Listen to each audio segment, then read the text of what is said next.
sommes tous la voix des sans-voix. Chers auditeurs, auditrices de la radio des sans-voix, bienvenue à l'émission Les valeurs humaines.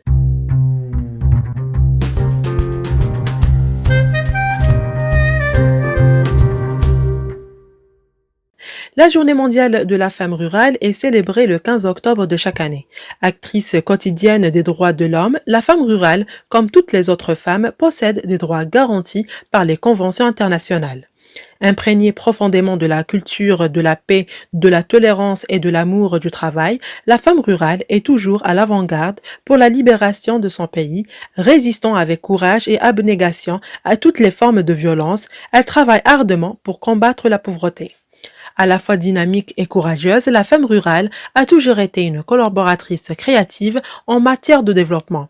En Algérie, la société civile participe activement à l'encadrement et à la promotion de la famille rurale, apportant ainsi sa solidarité concrète, fidèle aux traditions et coutumes de la société algérienne. Et à l'occasion de la Journée internationale de la femme rurale, nous avons donc contacté Madame Maya Asghar, coordinatrice principale de l'association Femmes en Communication et chef du projet Resart. Madame Maya Asghar, bonjour. Bonjour. Madame Maya Asghar, vous êtes diplômée de géologie et vous avez commencé votre carrière comme peintre et chef de projet dans le domaine associatif, en particulier avec les artisanes en Algérie. Vous avez aussi coordonné une formation pour les leaders féminins et mis en place 4 caravanes de sensibilisation et des formations sur les techniques de communication dans le cadre associatif. Vous êtes une membre très actif de l'association Femmes en Communication car vous coordonnez le réseau des femmes artisanes Resart algérien depuis 2006. Madame Maya Asghar, pourriez-vous nous parler un peu de Resart, du réseau de femmes artisanes que vous avez créé? Alors, bonjour, je vous remercie tout d'abord d'avoir eu un intérêt particulier au sujet sur lequel je travaille, qui sont les femmes artisanes. Et sur lequel j'ai commencé à travailler d'ailleurs très très jeune dans le cadre de la famille parce que j'ai mes tantes, ma grand-mère qui était artisane. Et après, j'ai découvert tout un monde de l'artisanat autour de la poterie, du tissage. Déjà très très jeune, à l'âge de 4 ans, où on a visité une femme artisane qui faisait du tapis à Ravdaya.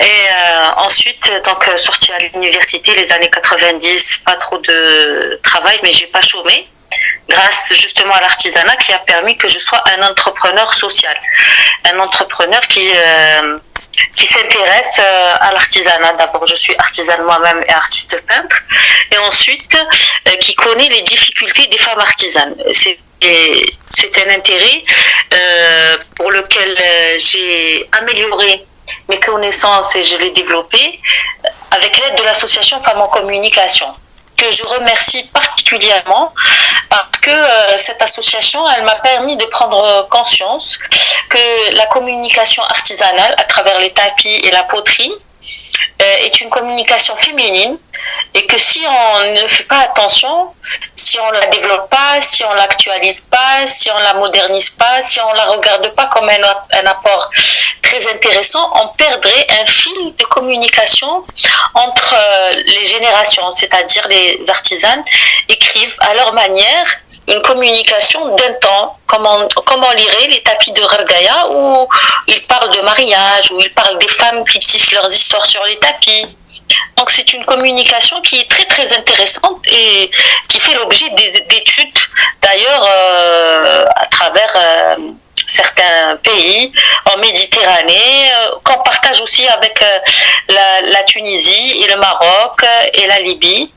Et donc c'est très très intéressant de s'intéresser à ça. Donc en 2003, en intégrant l'association Femmes en Communication en 98 parce que je travaillais sur l'artisanat, en 2003, Mina Zalouk, elle me demande d'imaginer avec elle un concept pour aider les femmes artisanes. Donc on s'assoit, il y avait avec le Wardia Sokri, donc on est les membres fondateurs du réseau et on discute pourquoi pas créer un réseau souple où les artisanes entre elles s'entraident à vendre le produit, parce que c'est ça la difficulté des femmes artisanes, c'est vendre leurs produits, avoir de la matière première et améliorer améliorer leur production avec l'aide de machines.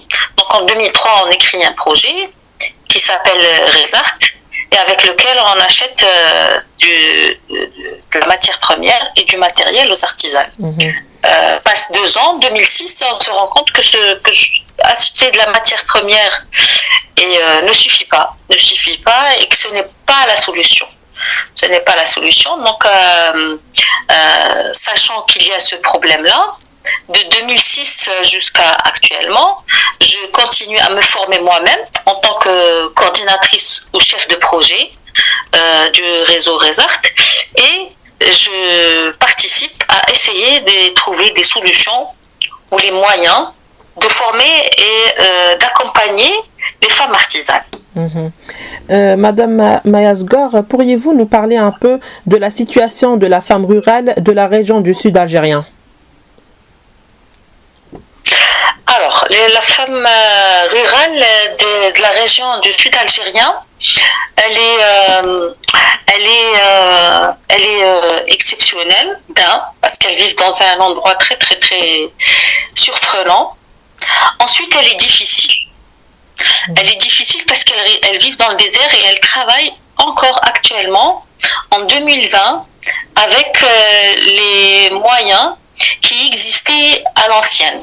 Donc si on va dans une maison à Alger où il y a le robot, maintenant elles ont le robot, mais quand elles prenaient en 2003, quand je suis allée, quand elles prenaient leur trousseau, dans leur trousseau il y avait la pierre à moudre le grain.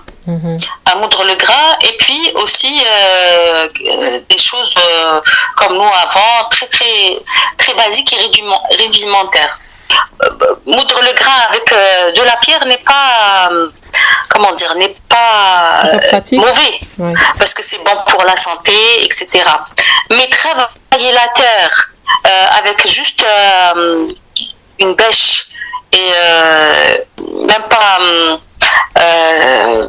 même pas les moyens qu'il faut, c'est un peu difficile. Couper le bois avec une scie, c'est-à-dire elles ne sont pas équipées, elles n'ont pas de machine à laver, maintenant elles s'équipent, maintenant les choses sont en train de changer.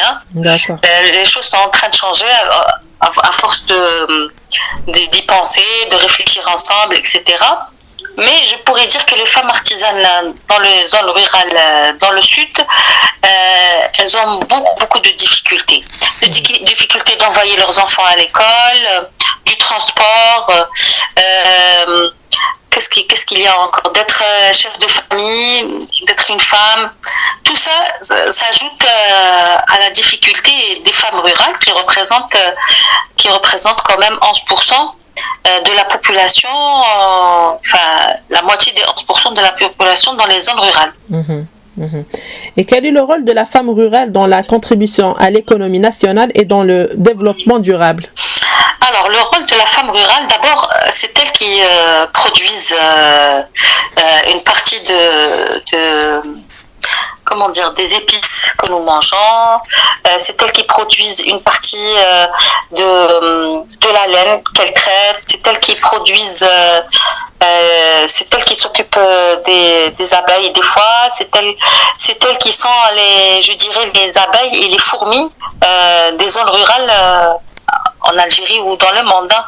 En Algérie ou dans le monde, parce que dans le cadre du programme Papenpard où Femmes en Communication a participé à promouvoir le rôle des femmes rurales dans le cadre du projet Queen ou Temkin. Nous avons fait des voyages d'études et on a vu que les femmes marocaines ou les femmes tunisiennes et algériennes partageaient les mêmes difficultés. Bon, bien sûr, les solutions pour les aider ne sont pas les mêmes. Les politiques ne sont pas les mêmes.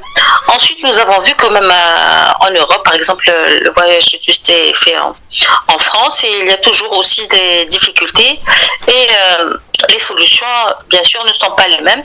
Et l'intérêt, justement, c'est comment les femmes artisanes ou les femmes rurales dans le monde peuvent ensemble réfléchir à des solutions qui sont viables à la langue.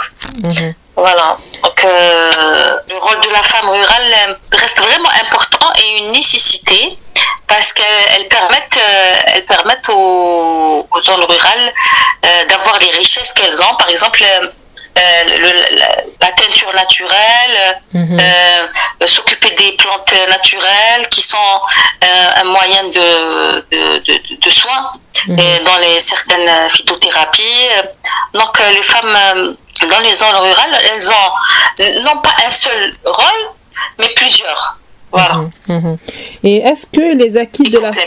Oui. Et est-ce que les acquis de la femme rurale algérienne aujourd'hui sont-elles suffisantes? Alors, les acquis des femmes rurales actuellement en Algérie sont-elles suffisantes? On ne peut pas dire qu'elles sont insuffisantes et on ne peut pas dire qu'elles sont suffisantes. Parce qu'il y a beaucoup de choses à faire encore avec les femmes artisanes. Notamment par exemple le transport, notamment la matière première, notamment l'accessibilité à la connexion qui reste dans les zones rurales pour tout le monde, que ce soit les femmes rurales ou les étudiants, ou qui reste quelque chose d'assez aléatoire. Donc il y a encore à faire avec les femmes rurales sur l'équipement, sur les moyens de transport, sur les visites, sur beaucoup de choses. Sur beaucoup de choses. Et quelle est l'importance de la journée internationale de la femme rurale? Ou bien que signifie pour vous cette journée? Cette journée est un moyen de mettre les projecteurs sur des participantes très importantes à l'économie. Celles qui vont collecter les patates, celles qui vont aller collecter les fruits et légumes, celles qui nettoient, celles qui produisent. Tout ça, c'est très très important qu'on mette le projecteur sur elles, parce que c'est elles qui, grâce à elles, nous arrive beaucoup de choses grâce à elles en partie. Bon, parce que dans les zones rurales, il n'y a pas que des femmes, il y a des hommes et des femmes. Mais c'est bien de valoriser toute la composante de la population, c'est-à-dire hommes et femmes. J'espère que cette journée de femmes rurales fera encore plus de lumière sur leur travail très fin, très important. Comme je disais tout à l'heure, ce sont les fourmis et les abeilles du monde rural. Donc, cette journée est très très importante à mes yeux. Et je pense à leurs yeux aussi, parce qu'elles ont besoin d'être encouragées et valorisées pour continuer à faire tout le travail pénible qu'elles font. Et comment peut-on célébrer cette journée? Il y a plusieurs façons de célébrer cette journée. D'abord en parler. Ensuite, participer à des expositions. En ce moment, avec la Covid, c'est pas facile. Acheter chez les femmes artisanes leur production, que ce soit artisanale ou bien tout ce qui est production végétale, tout ce qui est production agricole, et encourager et visiter certaines femmes rurales sur leur site de travail. Un message à faire passer à l'occasion?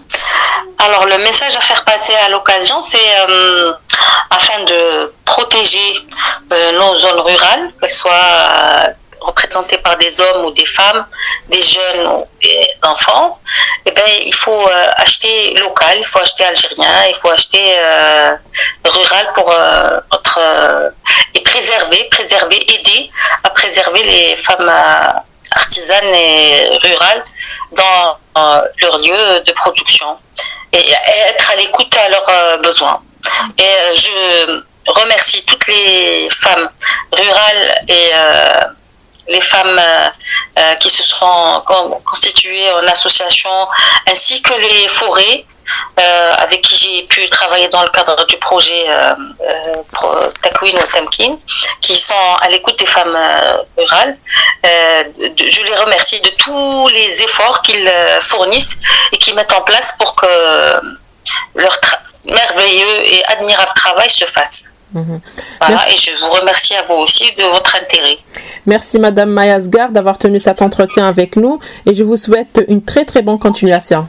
Merci à vous aussi et J'espère que Voix des femmes portera encore les voix des femmes dans tous les secteurs ruraux et autres. C'est la fin de notre émission. Merci de nous avoir écoutés et je vous dis à bientôt pour un autre numéro.